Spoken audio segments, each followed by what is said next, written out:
बीएमसीचा मी तीव्र शब्दात निषेध करतो।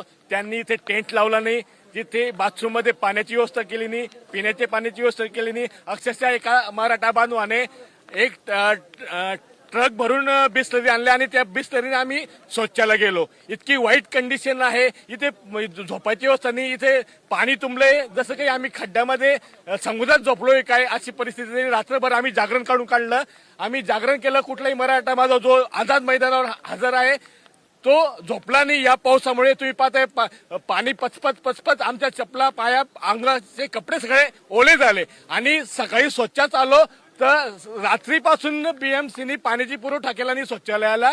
त्यामुळे या बिस्लरीने लोकांना मराठा बांधवांना शौचालयात जावं लागलंय। प्रशासन काय करते, संध्याकाळ झाली की पूर्ण लाईट बंद करते आणि माणूस कसा हिंडायचं कसा राहायचं हे काय चिखल प्रशासनाला जाग आली पाहिजे ना। प्रशासन एसी मध्ये राहून